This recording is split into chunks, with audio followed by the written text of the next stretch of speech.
Welcome everyone again to the Learning to Birth webinar series where we interview some of the world's most interesting and inspiring thought leaders on birth and pregnancy. Today we have with us Deb Flashenberg. Welcome, Deb. Hi. Everyone, Deb Flashenberg is someone, if you don't know of her already, you really will soon because she's out there. Deb has got a podcast with over 165 podcasts on it for birth and pregnancy. But basically, Deb is the founder and director of the Prenatal Yoga Center, a prenatal and postnatal yoga teacher. And Deb, you also do childbirth education and labor support doula. And of course, you're host of the Yoga Birth Babies podcast with over 165 episodes. That's awesome. Welcome and thanks for joining us. Oh, I'm so thrilled. Thank you so much for having me.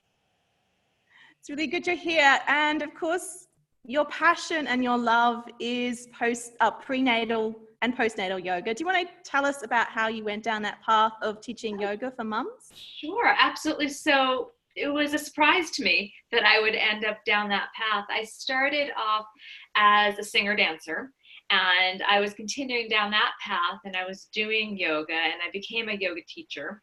And somebody mentioned to me, I was pretty disheartened with the type of yoga I was doing. It didn't feel really like I could look at the students and offer what I wanted. It felt kind of didactic, like I had to follow a certain script. And someone mentioned prenatal yoga, and I was in my mid-20s, singing and dancing, kind of not even thinking about baby's birth. And when someone mentioned that, I mentioned it to my mother, who does marketing. And she said, oh, people are always going to be pregnant. That is a great path to go down. And I'm like, that's true. So I just happened to look for a training. Now, this was a long time ago. This is back around 2000. So a while before prenatal yoga is what it is now.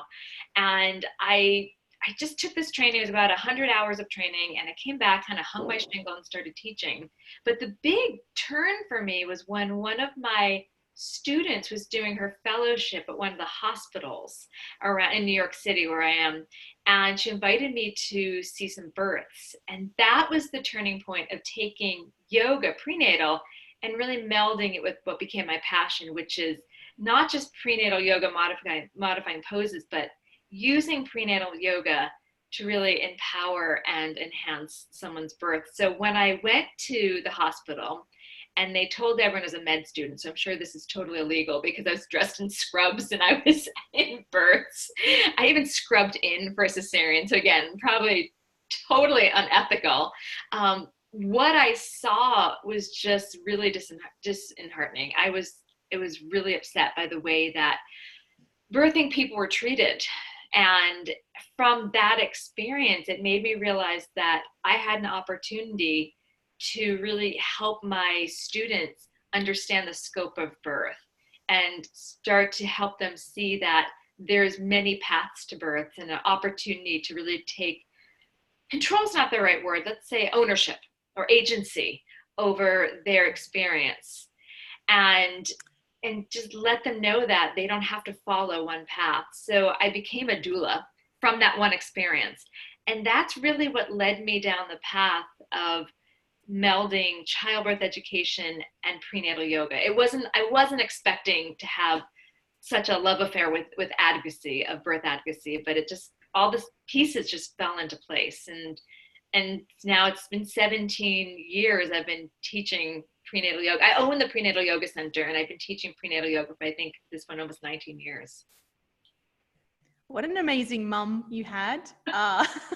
We all need a mum. Lady. We all need a mum like that, because it's one thing to do what we love, but it's quite another thing to do what people need and to be able to create something that people need. And you've taken the craft of yoga and not just the modifications, but to go, actually, what do women need from this experience? What can yoga really give them during their birthing preparation months? And that's just fantastic. How is the yoga that you teach, how is it different to sort of yoga that might be for the non-birthing body? Oh, it's so different. And that's what I find really exciting about it, is I have a lot of students that come in, either they've had a practice and they just think we're going to do a few modifications, or they have never studied yoga, and maybe it's a couple of reasons. Maybe they were like a runner before, now they're thinking I can't really run, or they hadn't done anything and their care provider said, go do some yoga. And so it's exciting to see what a different experience, because the intention of the whole practice is different. So it's not just getting on the mat to do asana, which is fantastic. I do it a lot myself. But when we look at what we're trying to get from the practice, that's different than the general practice. So I think of the prenatal practice of using the poses, the asana, as a tool to go deeper into the preparation for birth. So we use things like the asana for, one, simply alleviating pregnancy aches and pains. That's kind of the foundation. That's like the tip of the iceberg. Those that are pregnant know there's a lot of backache and shoulder ache, and their legs hurt and feet hurt and hips and many issues. And we can use the yoga asana to alleviate those discomforts.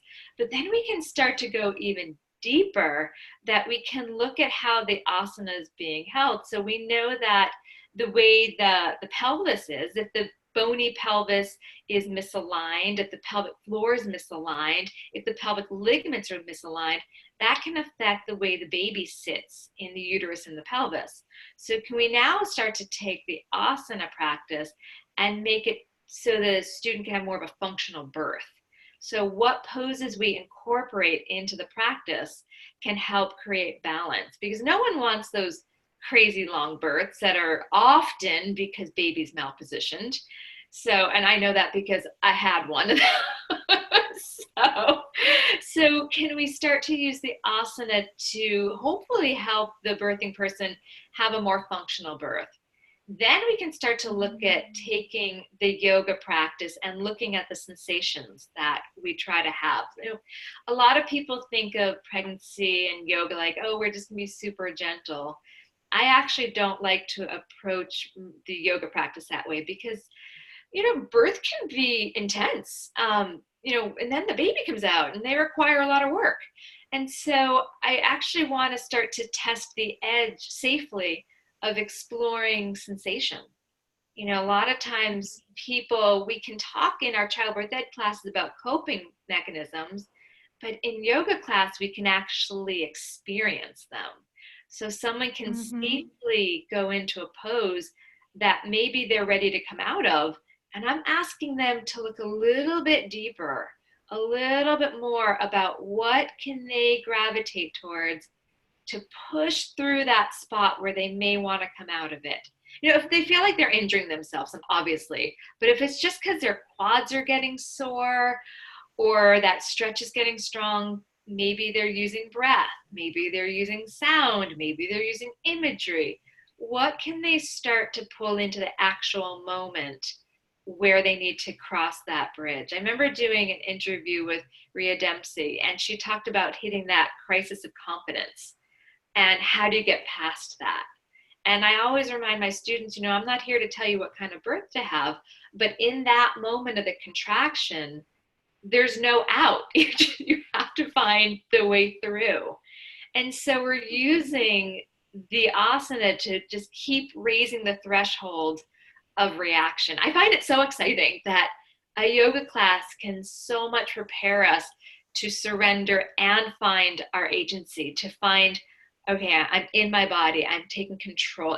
I just find it so exciting that we can also then interweave childbirth education into a yoga class. So there's so many levels to it that's different than just your typical down dog.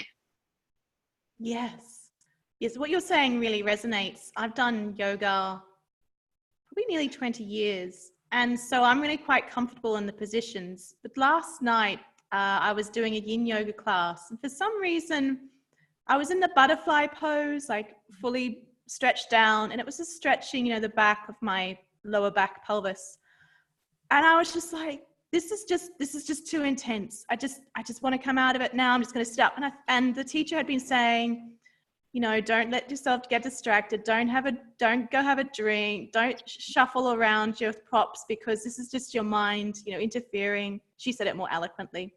And I was like, come on, Akasha, you're doing this is like way easier than birth. If this was birth, you couldn't get out of this. This is just a little bit of a stretch at the back of your pelvis. You can hold this for 5 minutes. And I did. And at the end of it, I was like, wow, I did that. And I just held it and I didn't try and escape it. And it really brought me back to when you're having the rushes and the contractions and you can't escape them and you're just there and you're surrendering. So yoga is fantastic, isn't it, for teaching that surrender. It's all about surrender. And one of the things I also try to remind my students is they don't know how their birth's going to go. You know, we talk about that a lot, the idea that no matter what class you take, no matter what book you read, you don't know really what's going to happen. There's no guarantee because you hired the right doula or the right care provider and you did the right classes, it's going to go in a certain way. So yoga can also teach us about that impermanence and the letting go and the surrender. And then especially and I've seen this a lot, especially when I was a doula, that people have an imagery like, this is how my birth's going to go. And they don't even look at the other parts. And so we can start to talk about some of these coping mechanisms can help with maybe part of a birth they hadn't experienced. I've had students come in saying, you know, for whatever reason, I know I'm having a cesarean. Is prenatal yoga even right for me? And I talk a lot about, we're working on positions and dealing with the physical discomfort, but a lot of these same coping skills can go towards a surgical birth. Because we know that the birthing person's by themselves for a little bit as they get, you know, prepped and adjusted in their partner. I call it the Oompa Loompa suit, like where they put the whole outfit on and the little hat. You know, so they have to then find these same coping skills and they have to get in their own heads. So I think it's so beautiful that it can apply not just to one type of birth, but to all types, and even early parenthood. I mean, that's a struggle that can last longer than a birth. Oh my God, yes. How does, you know, you first yoga teacher, then started down the prenatal path, seeing the births, but you ultimately became a childbirth educator and doula labor support person. How has that influenced and affected, you know, how you actually teach the yoga? Oh, it's totally changed. In fact, I don't know if I'd have melded all this together if I didn't go down that path. And I actually went down that path because I hadn't had kids when I started. It was interesting. Yeah. I opened Prenatal Yoga Center when I was 28. And again, I was still singing and dancing. So again, the idea of being pregnant and taking care of a child was not what I wanted to do at that time. And so because I hadn't seen birth, and also some students were saying like, you know, why should I take your class? You haven't, you know, you're not a parent. And so I started educating myself by becoming a doula and then a Lamaze teacher. And then I went to this place for just about I think 10 days, a place called The Farm, to do a midwifery assistant program with Ina May. So I kept layering on my education. And that, because it was giving me so much information and because I was seeing so many different births, it had to seep into class because I'd get excited about what I just saw at birth and I'd want to share it. And I would learn something new from each birth that I would interweave into class. And so I've had 2 kids since this whole journey began. And just because I had 2 kids doesn't give me, you know, those are 2 experiences that are, you know, on the scope of what other people experience, but I can't just pull from that. In fact, I think it's the doula work that gave me the bigger sense of what birth is about. And so I would see these births, I'd be part of these. I would do my, you know, I did my Lamaze training, and I'm recently working now on a birthing from within training. And everything I learn, I try to interweave. And so that it becomes, yes, the yoga class, but then I can little piece by piece start to interweave the childbirth ed, because a lot of people take childbirth ed and they approach the class with their notebooks and like, okay, I'm ready for it, you know, and their mind is like, give it to me. But if I can just kind of sprinkle in pieces throughout class, I actually think they digest it deeper because they're not in that I'm learning about how to prepare for my birth. They're just in these yoga classes, learning little tidbits along the way. So it's hugely influenced the whole intention of what I teach. It's much more relaxed, isn't it? And more Yeah. playful to be learning that during the process of a yoga class, where you're probably having quite a bit of fun and enjoyment, Yeah. than to be sitting down in a structured kind of birth education class. When I did prenatal yoga, I have to say probably a lot of what I learned about the physical process came to me just from the prenatal yoga sessions I did. And you know, more important than almost in the information that goes into your head was just like the body, the somatic knowledge of the poses. Because often the poses, they're kind of like almost, they're similar, aren't they, to some of the labor poses that you'll be in, you know, in the same strain that you'll have on the thighs and everything. Yeah, Yeah. talk about that. Like, okay, you're doing like a cow, and you might find yourself on all fours, rocking your hips. You know, I've never seen anyone in Warrior 2 during birth. It may happen. No one's ever popped back into Down Dog. It may, may happen. But a lot of these things, like getting juicy in the hips, and then it's also learning to trust your body. A lot of people come in disconnected from even knowing how their body works. You know, even recognizing, okay, this feels good, this doesn't feel good. And then they gain confidence in their body too, that I'm not broken, I'm not gentle. I can feel strong. I can be open. I have this one saying I work on in class called open throat, open vagina. And it comes from when your throat is open, your pelvic floor is open. So I think it's playful. You know, I think if you said that in a childbirth ed class, like people would literally write it down. But if we use, you're like, okay, remember this, open throat, open vagina. But if we actually use it in class, it becomes, you know, it's integrated in a different way. And I think it's kind of, like you said, it's fun and playful as opposed to serious. Yeah. And it normalizes it, doesn't it? Because, I mean, we're in birth, we're going to be in so many positions that aren't just normal. You don't sit on a train, you know, with your tongue hanging out and your bum hanging out and everything else, you know.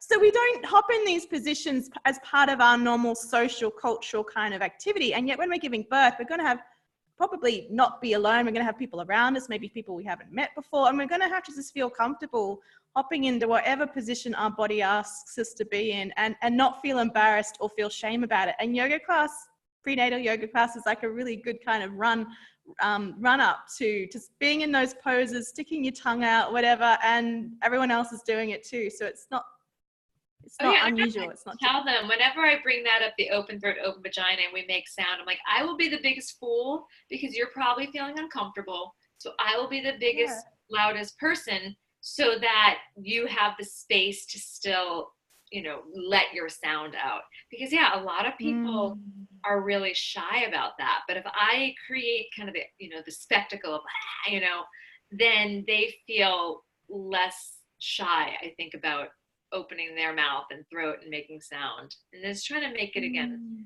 fun and letting people have the opportunity to feel safely vulnerable. Because, I mean, birth it can be very vulnerable. You're really exposed. You've actually brought something up really important there. I don't think we've talked about it before on any of the other webinars or discussed it. So we might just, you know, because you actually teach, but you might just dwell on it for a second. And that is that during birth, we make noise, but that noise doesn't necessarily mean that, you know, we might be yelling, but it doesn't mean we're in pain. It means that we are opening our throat, and then that's opening down below. Yeah. Well, do you have any perspectives on that? I do, because don't forget, I was a singer. So I have some, so I do have some thoughts on this. So I think it's also about the quality of sound someone's making. Yeah. So I talk to my students about this so that their partners can listen to the sound they're making. If they're making tight, screechy sounds, their larynx are getting tight, and that contracts the pelvic floor. and that also co-contracts the trapezius. So if the sound can be open, open, kind of even lower, not forcefully low, but open and lower, the pelvic floor is going to relax. So I came up with my saying open throat, open vagina, because I remember I was in a singing lesson, and I got in my own head sometimes. So I remember my voice teacher was just turning the page, and like the big money note was at the end, and it was a high note, and I was at the top of the page. And so I was still like a good 2 minutes away, but I saw it, and I was getting in my head, and I was getting really tight, and the note just didn't fly out. So my teacher had me just move my hips around like I was hula hooping. And that softness, that release, the sound just came out. It was ringing, it was spinning, it was really beautiful. And so I realized when I relaxed in my pelvis and relaxed my throat, the breath worked better and everything functioned better together.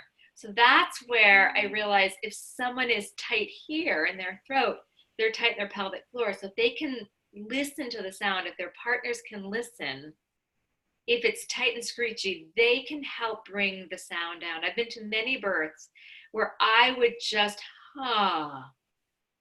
and then have the birthing person try to mirror me and then help her down. In general, I don't want to lead someone's breath unless they're getting lost. So I want them to find their own path unless I feel like I can craftfully redirect for a reason.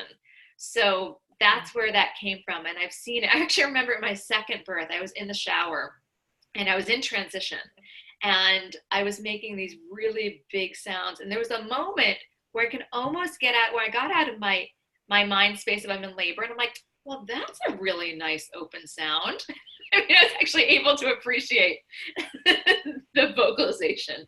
And then the contraction started again.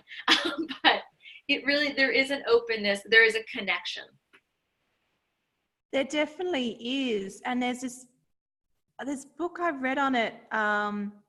It's really quite a famous book, and I wish I could remember the name. It's actually on my shelf, but it is about the voice and bringing the voice down, into different parts of your body and resonating and finding your authentic true voice and everything. And what you're saying, it reminds me a lot of that book. I'll have to dig it up and reread it over again.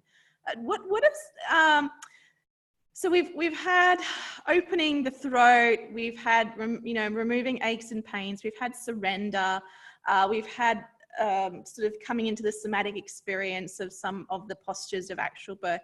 Is there anything else that prenatal yoga will bring to help us during our pregnancies or as birth preparation? I think confidence is a really big one. One thing I want the students to know is that, and I say this all the time to them, I'm just making suggestions and they're making decisions. And I think that's different than a regular yoga class where really the teacher is the guide. So while I don't want them doing like 1,000 different classes, I like to offer for a few different options and poses. So maybe we're now on all fours. Does your body want down dog? Does it want child's pose? Does it want to explore movement? How to work with their own breath timing. So it gives them almost the permission, because I feel like as pregnant people, they feel like they have to follow what their care provider is always saying. It gives them this opportunity and an invitation to really listen to what they need as opposed to being told what they need. And to listen to their body and to listen to their baby. Did they have a growth spurt? Does it not feel right? Is their baby what's going on? So it gives them that opportunity also for that yoga of parent and baby together, and that invitation that they're not small people. They can take up space, not just physically, but like having a conversation with their care provider. They don't have to get into that small subservient role. They can make decisions. They should make decisions. They should be part, if they'd like to, of the conversation. So I think prenatal yoga can really highlight that opportunity to take ownership, where in a typical asana class, that's not really invited in. Yeah, that agency, that ownership, even really that self-sovereignty, I think it comes down to, being being your own inner queen kind of Yeah, thing. I remember I had. So we're gonna.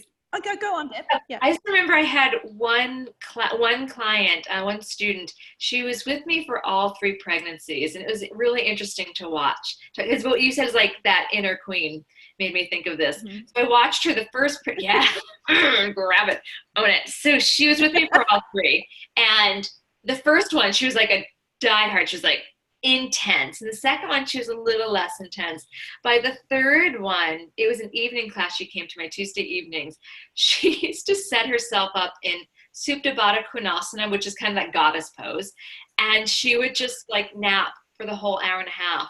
And I kept checking in with her, and she's like, I have 2 kids at home. This is my time. This is my husband's putting the kids to sleep.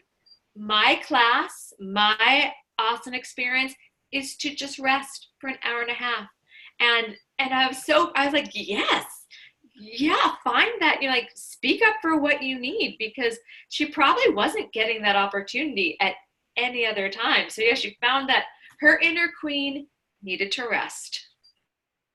That's probably my favorite part actually of my prenatal yoga classes when I had my first son, is that you walk in, it's a darkened room, there's bolsters, acca pillows everywhere, right? And you just grab your chair. In our class, we'd stick our legs up, lying down with our legs over the chair, and just have a nap for 10 minutes. I was like, that was the best part of my day after being on your feet and swollen legs and everything. Yeah. When you're teaching a class and you're teaching pregnant women, everyone with different bodies, their babies in different positions, because, oh my gosh, this is actually, I'll just divert for a second, because what you brought up has reminded me of this. When I started my yoga practice 20 years ago, as you've said, you'd go into a class and they'd teach you the asana is like this. It'd be very rigid. It has to look like this. And then I did yoga anatomy classes, with international teachers, and they'd show us all the different pictures of everybody's different pelvises and how all the leg bones are different. And they would say, look, this pelvis should do the pose like this pelvis like that. It's all different. And I learned how to do it for my body and my pelvis. And then I would go back to yoga classes, different teachers, and I would do the poses according to my own body. And they'd be like, no, that's wrong. And I was like, hello, I've done yoga anatomy. I think I'm okay here, And, but yoga for pregnancy class, totally different. You go in there and the teachers are very much like, listen to your body, do what your body feels right, respond to your body. So it's a different attitude. And then I've gone back to taking formal yoga classes after a bit of a break because I had young kids. There's no way I can get out of the house. And I just notice now, and maybe it's because of, all these women have come back to yoga after taking pregnancy yoga classes. But when I go now to different classes that are non-pregnancy yoga, just normal yoga, the teachers now are all very much like, listen to your body, do what feels right? And this wasn't the case 10, 20 years ago. It's only something that I'm experiencing now. The teachers are all this different awakening, this different rising up of just not being that strong structure and saying, yeah, this is about you and your body and your time with you and your intuition. Listen to you. So I guess that was a bit of a long diversion. But if you're a teacher and you're teaching all these women with different pelvises, different body structures, different shaped babies in different positions, twins, breech, whatever, how do you listen to them? How do you respond and watch their cues and still teach a class? I often group issues. So I start every class with what I call circle time. And I'm going to ask them to say their name, how far along they are, aches, pains, and issues. So right off the bat, I can start to know what's happening in class because they're telling me. And I can also start to, if they're like, oh, my back hurts, I can start to investigate. Is it the band of the lower back? Is it the SI joints? Oh, okay, you have a breech baby over there. So I can start to kind of clump them together. And then, so I try to teach within, so I'll be like, okay, those that have SI pain, the sacroiliac pain, you're doing this. Those with breech, you're doing this. So, and then I also really, one of the things I think newer yoga teachers, it's a skill that's not taught as thoroughly as I wish. If you really look at your students, really see what their body's doing, that's going to tell you what to say. So I don't want to go in assuming that everyone needs this, because I might have a class that everyone actually needs shoulder work that day. So that's what we're going to work on. Or someone has high blood pressure. Well, that person has something different. So I teach to what's in front of me, and I let the students dictate what we need to do. But I really look at their bodies, and then I make cues. I figure out what I need to say by what they're doing in front of me. If everyone's warrior one looks fantastic, because they're listening to what needs to happen, I've given enough cues to balance the pelvis, then I don't really need to divert it too much for all the different body types. So I make sure that everything looks safe. I make sure that I think their pelvis is staying balanced. I try to address all the different issues, and then we just go from there. But it really involves seeing the students and listening to what they need. I hope that's answering your question. It does. It does. And it doesn't sound like an easy thing to teach. I mean, it does, like, you have to be in the flow. It's a bit like motherhood, isn't it? Motherhood, you have to be responding always to the child. It's not that you can give your own regimented, rigorous structure. The child is their own entity and has their own needs day to day, minute to minute. And it's the same, I think, for those yoga classes that you're teaching, and from an enlightened kind of aspect of, you're here as a servant to your students and you're listening to their body, and then you're helping them on their path to feeling themselves and feeling their body. And I think that's probably the hardest thing to teach, wouldn't it be? We should talk about your yoga teacher training, but when teachers come to you to learn prenatal yoga teaching, how do you guide them on that path to knowing intuitively and understanding what their students are needing moment to moment? That has to be felt. Yeah, I think it is a learned skill. So all the teachers, I have an 85-hour yoga teacher training, and that's just including, we have contact hours and then some on their own. But maybe you've kind of gathered from just our talking, I like to really study and learn. So they also have a ton of work that they do on their own. So altogether, it's probably about 200 hours.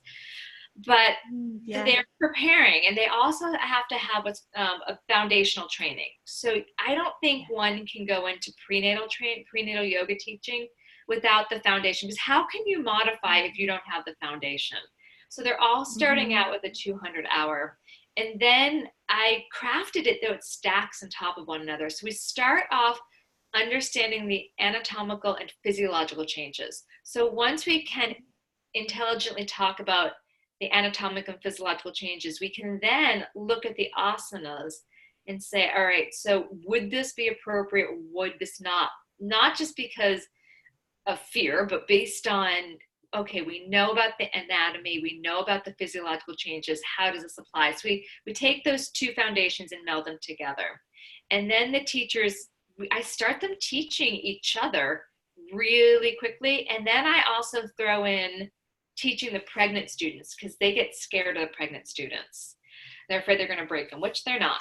So right away, they're teaching the pregnant students. So I want them to start to really look at the pregnant body, all different pregnant bodies, and learn to discern, okay, that body needs this body needs to move like that. So it's just trial by fire. I'm there, my co-teacher trainer there. So we're watching them kind of like work in a lab, in a sense, get in there and learn. It's like babies, they have to learn to crawl before they can run. So we kind of toss them in, and like that, like throwing them in the deep end, and watch. Sometimes they flail, sometimes they fail. But that's how I think they learn. So I'm teaching them really early on to take what they know from the anatomy, take what they know from how the poses reflect the anatomy, and then just really look at what they're saying. How does it affect the body? How does it affect the yoga practice? And we do this for for a long time together. And they have the podcast that I do, they listen to, we have webinars. So it's intense. It's not a lightly taken course. It's really intense, but by the end, a lot of them really grasp it. And it's exciting to watch them grow their confidence. I can't really imagine the kind of responsibility that yourself and that your teachers have, because a medical care provider for pregnancy and birth, we might see them every month, maybe, for 15 minutes, then at the end, of course.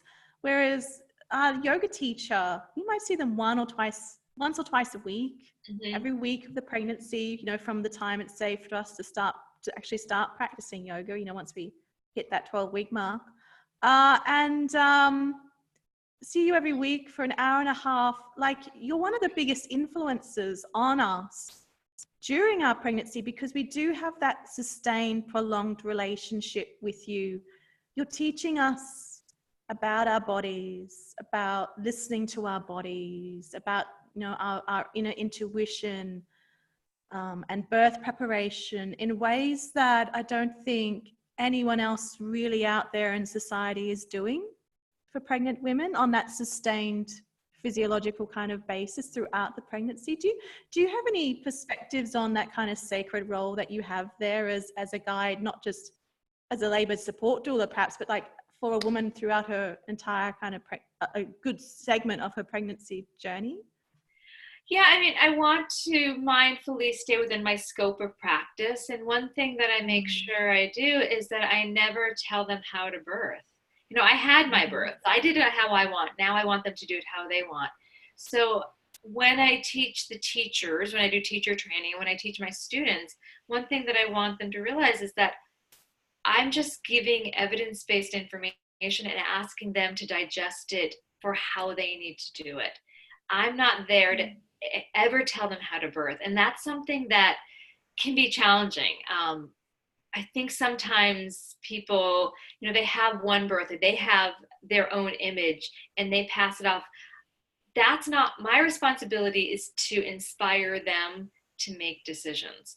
But it's really important that I don't just do it from anecdotal information or just my experiences. I think it's really important that I stay up to date on the latest care practices. That's what's helpful about being a Lamaze teacher is, I'm always having to recertify, as same with my doula certification. So I have to stay up to date on like what's the ACOG, the American College of Obstetrics and Gynecology, what's their ethics, right? Their code of ethics. So if I can responsibly give them the information and not let myself also get emotionally involved in their decisions. So I think that's the role of prenatal teacher. And I think it can be difficult. I think sometimes people want to take a bigger role, or they want to take bigger responsibility. Like when I was a doula, the client would say after, like, oh, I couldn't have done it without you. Of course they could. And it took maturing on my part to realize that, I'm just a person supporting them. It had nothing to do with me. And I think that could be a path for a lot of new teachers too. Our job is just to give support, unbiased support and information. And I think that's where I think it can be a little challenging at times. I guess the birthing mamas, the clients, almost see inside of you the light, which really you're just reflecting back to them that was inside of them. Yes, to start with. It's not my job to tell them how to birth. It's my job to inspire them to make decisions on their own. Beautiful. How can mamas come and learn yoga from you? How can teachers come and learn yoga teaching from you? What do you offer out there? I offer a lot. So many things. So I've got my podcast, which is truly a joy to do. I love it. It's such an opportunity because I can continue to get educated myself because I have to prepare for the interviews. So that's called Yoga Birth Babies, and they can find it on my website, prenatalyogacenter.com. They can find it on Apple Podcasts, many places. So they can learn a lot from there. I also have on my website, if anyone wants to, so if anyone's in the New York City area, obviously come take class with me. But if they're in Australia or anywhere else, I have a small course put together. It's called honestly, I just put together recently, Yoga for Mind, Body, and Baby, I believe it's called. And it's for 1 hour practices. so that they can do, one is a chest opener, one's preparing for squats, one's a hip opener, one's just a fun vinyasa class. So they can do 4 1-hour practices. They can find that on my website, prenatalyogacenter.com. For yoga teachers, if they're in the States, or if they want to travel to the States, they can do my 85-hour teacher training. And then I also have an online course called Who's Afraid of the Pregnant Yogi? And that's for anyone, any yoga teacher or any practitioner who wants to deepen their understanding, that just wants to have a stronger foundation for when a pregnant student walks into their regular class, they don't panic. They don't ignore that student. They have skills they can apply. So that's called Who's Afraid of the Pregnant Yogi? So there's a bunch of different offerings. There's the podcast, there's the online course, the 4 1-hours, there's the teacher training, and there's the online course for teachers, Who's Afraid of the Pregnant Yogi. And then I have a blog, which I haven't really kept up recently because of the podcast, but I started it about 14, 15 years ago. So there's at least 1,000 entries on that. So lots and lots of ways to find me. That's a lot. That's a lot. That's a lot. That's definitely worthy of a few books in there. That's amazing. How do we find you online, Deb, if we want to follow you? Oh, thank you. Prenatal Yoga Center. It's straightforward on Instagram and on Facebook. And then if anyone wants to just reach out to me on Facebook, it's just Deborah Flashenberg. It's the best branding, isn't it? I mean, like if anyone types into Google, I want to find like a prenatal yoga center, it's right there.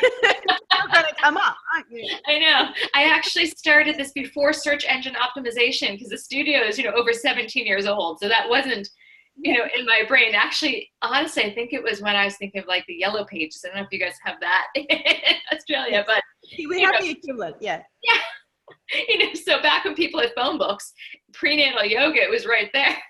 So yeah, it turned out to be a good brand name. I reckon. Thank you for joining us today, Deb. It's been a really fun chat. And oh my God, we're going to have to go check out this amazing podcast series that you have on there and all the illustrious and renowned speakers that you have as guests. Before we go, I guess, do you want to talk to us just really generally about, how do we move to a world where, the 130 odd million women birthing every year, or a significant proportion of them, feel that inner inspiration, that inner empowerment. They know that it's them. They feel that agency, ownership, self-sovereignty. How do we move from where we are to a world that looks, and what will that world look like where women feel that kind of self-sovereignty and ownership? What's going to change? Oh gosh, that's a big question. I think we just have to start respecting the process of birth differently and not seeing it as a medical emergency or a medical problem, because birth is something our bodies innately know how to do. Of course, sometimes there needs to be some assistance, but I think if we can shift the paradigm of how we view birth and how we view birthing people, I think that can start to create a big shift. I think too much we look at birthing people as if they're sick and incapable, instead of that they have a lot of power, innate wisdom, and to give them the space to experience it on their own and give them, I call it circling the wagons. Let their birth support people be there and hold that space. And should they need to step in, they do, but otherwise just let them have their own experience. So I think that it needs to be a big shift, a big paradigm shift. Absolutely. Look, thank you, Deb. That's a very beautiful vision. Thank you for joining us today. Thank you. And yes, and everyone who's listening out there, thank you for listening to Learning to Birth webinar series. You can follow us Instagram, Facebook at Learn to Birth, and of course, visit our website, learningtobirth.com, for all the different webinars. So thank you, Deb. Thank you so much. This has been fantastic. Absolutely. All right. Thank you, everyone. Bye-bye.